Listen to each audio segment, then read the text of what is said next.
E a gente descobre que exatamente incluindo as partes da nossa história que mais nos causaram dor é que, curiosamente, a gente retoma toda a nossa força.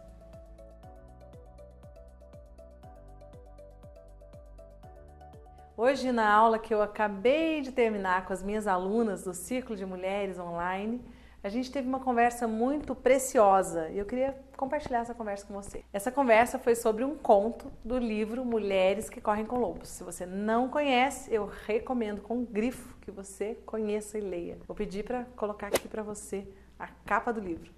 Bom, nesse livro tem muitos contos, é um livro que mexe com as mulheres, então é provável que mexa com você também. Sobre um deles que eu quero falar com você, sobre alguns aspectos, na verdade, porque cada conto ali é um mundo, tem um monte de informações, tem coisas incríveis, reflexões muito profundas. E então eu vou pensar, vou eleger algumas questões de um dos contos, que é um conto bem conhecido, bem popular, digamos assim, desse livro que se chama Sapatinhos Vermelhos. Então vamos falar um pouco desse conto. Esse conto é sobre uma menina pobre que costurou seus próprios sapatinhos a partir dos seus trapinhos, daquilo que ela tinha. Uma menina que no conto é descrita como uma menina maltrapilha. E na história dela, ela começa a caminhar e ela cruza com uma carruagem dourada. E dentro dessa carruagem dourada tinha uma senhora. E essa senhora a convida a entrar nessa carruagem dourada e leva e fala para ela, vou te tratar como se você fosse minha filhinha. E leva ela para um outro mundo, para uma outra vida, para uma outra realidade, onde ela ganha roupas maravilhosas, brancas, finas, e ela fica como uma bonequinha. E percebe que, vestida daquele jeito, ela não tem liberdade para correr, para brincar, para se sujar, para pular, para ser quem ela é. Ela está com uma vida nova, com roupas perfeitas, maravilhosas, mas ela não pode ser quem ela é. Depois tem muitos aspectos muito interessantes do conto, eu não vou te contar tudo, porque mesmo você ouvindo aqui uma parte, uma antecipação do conto, vale a pena ler, porque os detalhes fazem toda a diferença. E o final dessa história é que ela ganha novos sapatinhos vermelhos, esses reluzentes, envernizados, bonitos, chiques, e esses novos sapatinhos vermelhos a seduzem, ela fica hipnotizada por esses sapatinhos e ao invés dela poder controlar a vida dela, ela passa a ser controlada por esses sapatinhos. Se você é uma especialista no Mulheres que Correm com Lobos ou uma especialista em contos, por favor, não me julgue. Eu não vou falar sobre todos os aspectos do conto. A ideia desse vídeo não é aprofundar o conto e nem diminuir a riqueza, os símbolos, a linguagem maravilhosa da Clarissa Pinkola Estés. Eu conheço profundamente o livro, eu já trabalhei esses contos de forma muito profunda, com vivências, com interpretação junguiana, com mulheres, mas aqui nesse vídeo eu só quero pensar alguns aspectos e fazer uma reflexão para a vida a partir de alguns aspectos desse conto, ok? A primeira coisa que eu quero te falar sobre isso é que a nossa vida, ela é uma vida que nos convida o tempo todo a entrar em carruagens douradas. As carruagens douradas, ou as armadilhas da nossa vida, elas, assim como na história da menina, elas nos seduzem.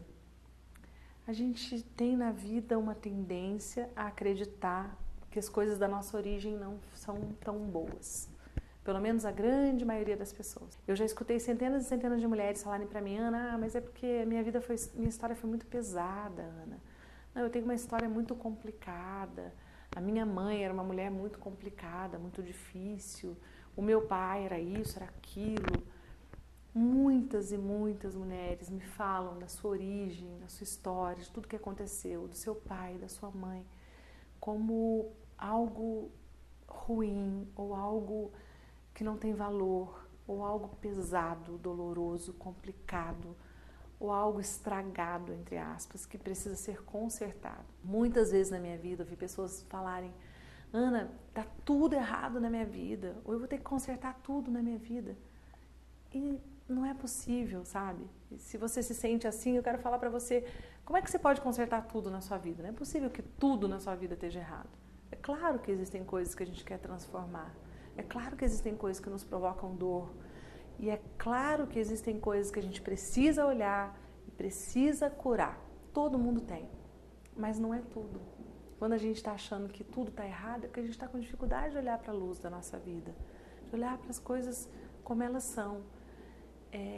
De olhar, não é só olhar para a luz no sentido de olhar para as coisas boas, mas é olhar para as coisas difíceis e perceber que aqueles pedaços da nossa vida que mais nos provocaram dor, aqueles pedaços da nossa vida que a gente quis eliminar, arrancar fora, passar uma borrachinha, fingir que não é com a gente, excluir totalmente, são os pedaços cujas ausências deixaram buracos na nossa história, nos deixam incompletas, nos deixam fracas. Quando a gente retoma exatamente esses pedaços dolorosos, exatamente esses pedaços que a gente não compreendeu, um pedaço da vida que o absurdo atravessou o nosso caminho, quando a gente é capaz de olhar e dizer, ok, foi assim, é assim que foi, isso é parte de mim. A gente começa a trazer esses pedaços e preencher esses buracos e a gente descobre que exatamente incluindo as partes da nossa história que mais nos causaram dor é que, curiosamente, a gente retoma toda a nossa força. E aí, quando a gente faz isso, voltando na história dos sapatinhos vermelhos, a gente deixa de achar que os sapatos que a gente é capaz de construir com os nossos próprios trapinhos, com as nossas próprias mãos, que os pedaços da nossa história, mesmo feios ou remendados, eles são nossos. E que abrir mão disso por qualquer armadilha, por qualquer sedução, por qualquer vida que possa parecer muito melhor do que a minha vida, por qualquer carruagem dourada que passe no meio do meu caminho, significa abrir mão de quem eu sou. E olha, eu não sei te dizer quantas mulheres já me disseram, Ana, eu não sei mais quem eu sou. Mas são muitas, centenas de mulheres que em algum momento, minhas alunas, minhas coaches, já tive 1.200 alunas, tive centenas de coaches, fora todas as mulheres que eu escuto nos workshops, elas falam para mim, quando eu digo para elas, você precisa se escutar, você precisa escutar quais são as suas necessidades, elas falam para mim, Ana, mas eu nem sei quais são as minhas necessidades. Faz tanto tempo que eu não me atendo, faz tanto tempo que eu não olho para mim, faz tanto tempo que eu não faço nada por mim, que eu nem sei mais o que eu quero. Eu não sei mais quem eu sou, não sei o que eu realmente gosto. Ou quando eu pergunto para as mulheres, o que faz os seus olhos brilharem? Algumas falam, Ana, não sei, eu vou ter que descobrir. Então eu quero perguntar para você que agora, o que faz os seus olhos brilharem? O que realmente importa para você? O que faz o seu coração cantar na vida? O que faz você sentir que você está vivendo uma vida para valer? O que faz você sentir que você está contribuindo com as pessoas, que você está oferecendo o seu melhor para o mundo? O que nutre seu coração? Qual é a vida que você quer viver de verdade? Não como um jargão, uma frase, qual é a vida que eu quero viver? Não, o que eu quero? O que eu quero para mim? O que eu quero construir? O que eu não quero mais na minha vida? Você precisa se fazer essas perguntas, se você também se sente distanciada de quem você é. Se algum dia você sente que você achou que aquilo que você construiu eram trapinhos e você abriu mão e entrou numa carruagem. E a gente, às vezes, a carruagem que passa na nossa vida não é uma carruagem só. Algumas vezes é uma carruagem dourada. Algumas vezes é um homem maravilhoso, um amor, né? Pode ser uma mulher também, que passa na vida de alguém e que parece a melhor coisa do mundo. E depois, quando eu entro naquela relação, aí eu fico enfeitiçada, hipnotizada. Eu quero aquilo, eu quero aquilo, eu quero aquilo, como uma obsessão. Eu fico obcecada por aquilo. E aí, depois que eu entro naquela relação, aquele príncipe ou aquela princesa vira um sapo. Ou aquela relação se torna uma relação abusiva. E eu começo a viver coisas tão diferentes daquilo que parecia ser aquela carruagem dourada. Às vezes a carruagem dourada é um projeto, um doutorado, uma viagem. Às vezes a carruagem dourada é uma casa nova, que eu atormento todo mundo ao meu redor, porque eu quero aquela casa, porque eu quero aquela casa, porque eu quero aquela casa de qualquer jeito, a qualquer preço. Custe o que custar. E quando eu estou nesse movimento de custe o que custar, eu estou obcecada, eu estou hipnotizada. E aí, quando eu entro lá naquela casa, assumo uma dívida, o casamento fica destruído, o relacionamento amoroso, acontece um monte de coisas super difíceis, porque eu não medi esforços, eu não medi as consequências, eu não percebi qual o impacto daquela decisão na minha vida, porque queria. E outras vezes a carruagem dourada que passa, ela é uma armadilha na nossa vida, porque na verdade essa carruagem representa uma armadilha. Às vezes essa armadilha é achar que eu tenho que salvar um filho que já é adulto, por exemplo. E achar que e ir numa medida, claro que a gente tem que acudir nossos filhos, apoiar, mas algumas mães se abandonam completamente e entram num projeto de salvamento em relação a um filho que é muito exagerado. Coloca um filho no centro da vida dela, mas num nível que ela não enxerga a força do próprio filho para caminhar com as suas pernas. Que ela não é capaz de abrir espaço para ele. Quando ela vê, ela fala, eu fiz isso por causa do meu filho. Mas nem sempre é por causa do seu filho. Algumas vezes você fez isso porque você precisava que alguém precisasse de você.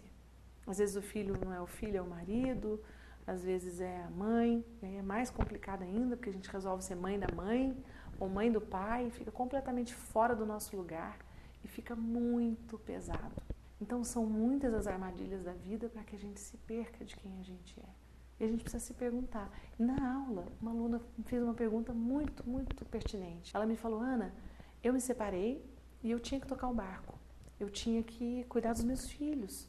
Eu precisava sobreviver. E aí, para mim, a separação foi a minha armadilha. Porque eu me perdi de mim mesma. E eu não sei aonde que eu fiquei. Agora, quando você fala isso, eu olho para trás e falo, aonde que eu fiquei?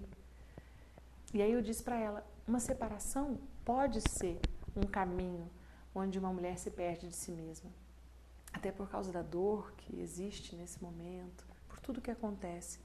Mas também pode ser um caminho de condução de uma mulher de volta a si mesma.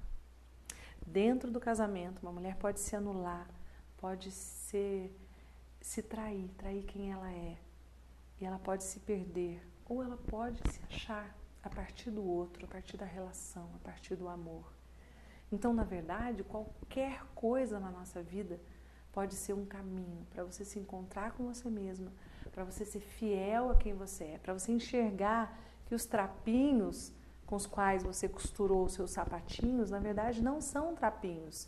É o que você deu conta, que aquilo que parecia tão ruim que a sua mãe fez, que seu pai fez, é o que eles deram conta na vida. E que o que aconteceu na sua vida foi o que precisava acontecer e está tudo certo. E você não é vítima de nada. Você não é vítima da doença do seu filho, você não é vítima do alcoolismo do seu pai, você não é vítima da falta de dinheiro, você não é vítima das oportunidades que você não teve. Porque o que a gente precisa chega até a gente, pela dor, pelo amor, por diversas formas na vida. E quando a gente começa a olhar nessa perspectiva, tudo começa a fazer sentido. A gente não vai descobrir o porquê. Não adianta você se perguntar por que minha mãe fez aquilo, por que o meu pai bebia, por que o meu marido ou minha companheira agiu dessa forma. A gente não sabe o porquê. Mas as coisas têm um para quê. E esse para quê é um fio condutor na vida que muitas vezes é um fio invisível que vai nos conduzindo de uma situação a outra, de uma situação a outra. E esse fio condutor talvez seja um fio de grande sabedoria, porque é exatamente isso, são essas experiências que nos tornaram a pessoa que nós somos. Agora, nessa história do conto dos sapatinhos vermelhos, tem um outro aspecto, tem muitas outras coisas mais ricas, mas podendo falar apenas de alguns aspectos aqui, tem um outro aspecto que é uma característica bastante feminina. Muitas mulheres me contam sobre os seus desejos e seus planos na vida de uma forma um pouco obcecada. E também outras me contam sobre projetos de salvar pessoas e coisas em que elas se envolvem, que se transformam em grandes causas na vida delas, que também as fazem cegas. Então, quando a gente está cega para algo, quando a gente entra num projeto de vida que pode ser desde um amor, desde um projeto de doutorado, até cuidar de alguém que realmente está precisando da gente momentaneamente. Mas quando a gente transforma tudo isso em algo com um espaço muito maior do que precisa ser, a gente se perde dentro desses projetos. E aí a gente, quando se dá conta, a gente está sendo completamente consumida, controlada. E no final desse conto, o conto tem um final trágico. E esse final trágico fala sobre perdas.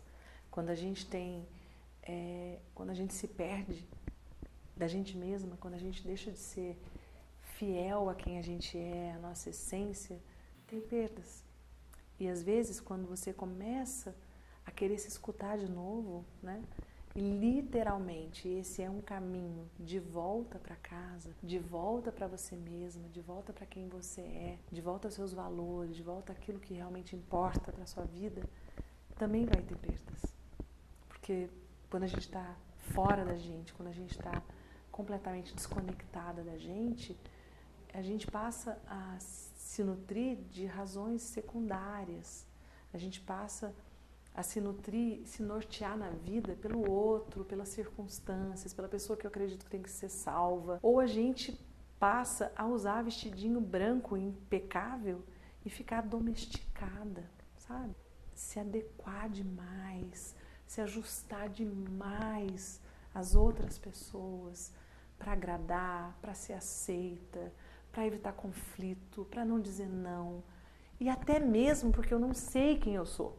Então, às vezes, eu me ajusto ao outro, eu me moldo a vida do outro e eu falo, a culpa é do outro, do meu marido, do meu trabalho, da empresa que eu trabalhava, dos meus filhos. Mas, na verdade, eu não tinha como ser fiel a mim mesma por um motivo muito simples, eu não sabia quem eu era. Eu não fiz esse caminho de autodescoberta. Então, se hoje, nesse momento, você quiser voltar para casa, se quiser descobrir quem você é, se quiser ser fiel a si mesma, se quiser encontrar um caminho mais livre, de mais autenticidade, eu vou dizer para você, tá na hora. Nunca é tarde, não importa quantos anos você tem, não importa o que aconteceu antes. A gente só se dá conta dessa realidade quando a gente está pronta, quando a gente está disponível. Se antes você não fez isso, é porque você não pôde. Você estava completamente onerada por outra tarefa na vida, você estava vivendo outras histórias. Sabe, eu vou falar uma coisa para vocês.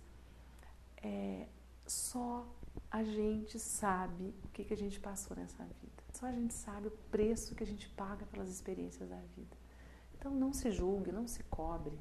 Se hoje, nesse momento, você está aqui me assistindo e você fala, agora é a hora que eu vou olhar para mim. Agora é o momento que eu vou me reconectar comigo.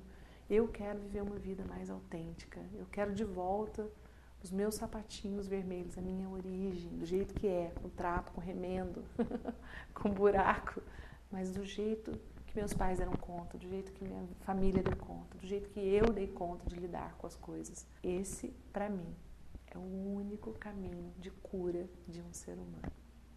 E se você é mulher, quero falar mais uma coisa. A gente tem uma reflexão nesse livro, Mulheres que Correm com Lobos, onde a Clarissa, a autora do livro, fala sobre a mulher selvagem. Olha que interessante. Parece que quando a gente junta essa palavra mulher com essa palavra selvagem, junta as duas, no imaginário de muitas mulheres parece uma coisa perigosa. Uma vez eu fiz uma divulgação, anos atrás, de um círculo de mulheres que eu estava fazendo no Facebook. E falei, vou fazer um círculo, vamos falar sobre a mulher selvagem. Uma mulher me chamou em box e falou, Ana, mas eu sou casada, será que eu posso participar disso? E aí eu fiquei pensando, o que será que ele imagina que a gente vai falar? Parece que quando a gente fala da mulher selvagem, a gente vai falar de uma mulher desmedida, de uma mulher doida, de uma mulher incontrolável, ou a gente vai falar sobre transgressão, quando no fundo não é nada disso. Quando a Clarissa propõe essa ideia da mulher selvagem, do arquétipo da mulher selvagem, ela está falando sobre a mulher mais fiel a si mesma, sobre a nossa dimensão instintiva, sabe? Essa sabedoria instintiva que as mulheres têm, de olhar para um filho e falar, nossa, ele não está bem, ele está doente. Ou de até levar uma criança ao médico, e o médico fala, ele não está bem, tem que tomar isso, tem que tomar aquilo, a mãe olha e fala, não, ele está bem, não é nada. Essa percepção instintiva em relação aos filhos, em relação à vida, a capacidade de tomar decisões, sobre a dimensão criativa dentro de uma mulher, que é uma dimensão profundamente fértil, bela, uma dimensão conectada com a natureza. E sim, a gente se afastou disso. Eu gostaria de perguntar para você, para qualquer mulher quando está comigo, o que você acha que é o seu melhor? Ou o que você acha na vida que pode nutrir em você o seu lado mais cheio de vitalidade, de vigor, de frescor para a vida, esse olhar que se encanta, que se apaixona, que tem vontade de viver, de aceitar desafios, que se empolga e que se importa também. O que nutre isso em você? Para algumas mulheres é estar em contato com a natureza. Para mim, por exemplo, Ana, é o mar. Se você me acompanha nos meus stories no Instagram, se você me acompanha por aí, você deve saber que eu falo que minha alma canta perto do mar. Mas não adianta você saber onde é esse lugar de conexão para você se você não vai lá, se você não abre espaço para isso, você não nutre. E às vezes a gente acha que são coisas grandiosas que conectam a gente com essa mulher intuitiva, instintiva, com a força do nosso coração. E não, são coisas simples. Talvez coisas que você deixou de fazer. Ou talvez para algumas coisas que você nunca se permitiu fazer. Então, eu quero te entregar aqui 2 caminhos. Primeiro caminho, se você quer fazer esse caminho de retorno para casa, se você quer voltar para si mesma, se você quer se reconciliar com a sua origem, comece se escutando. Comece olhando para tudo que foi, do jeito que foi, como o que as pessoas deram conta e como algo que teve um para quê e que te trouxe até aqui. E segundo caminho, descubra ou resgate na sua história as coisas que você faz que te deixam nesse estado de alegria, de gratidão, de criatividade, de fluidez com a vida, com vontade de viver, com alegria no coração, num estado expansivo. Descubra ou resgate essas coisas que você talvez já tenha feito e que te permitem entrar nesse estado. E faça, coloque na sua vida, coloque na sua agenda. Permita-se participar da sua agenda como algo prioritário. Quanto mais você fizer isso, quanto mais você cuidar de você, mais você vai redescobrir as armadilhas nas quais você já caiu na vida, porque todas nós caímos. Talvez tenha uma armadilha hoje na sua vida, e mais você vai perceber o que é o seu caminho verdadeiro. O que é um caminho simples, um caminho talvez comum, porque nós somos todos pessoas comuns, mas um caminho com alma, um caminho com um olhinho brilhando, um caminho com sentido, um caminho com força. Para mim, isso é exatamente o que eu chamo de plenitude. E isso é o que eu nem sempre consigo, mas o que eu tento construir todos os dias. E quando eu não consigo, eu me lembro de continuar tentando no dia seguinte. E para mim, a felicidade é exatamente construir esses pequenos, grandes momentos que nutrem o nosso coração e enchem a nossa vida de propósito. Então, se você gostou desse vídeo, dá um like aqui abaixo, compartilha para que outras pessoas conversem comigo. E eu tô hoje no desafio de 10 vídeos. Então, se você quiser me ajudar a compartilhar conteúdos com você, coloca aqui nos comentários quais temas você gostaria de me ouvir falar e eu vou ter muita alegria de gravar outros vídeos para você. Se você ainda não está inscrita no canal, se inscreve aqui.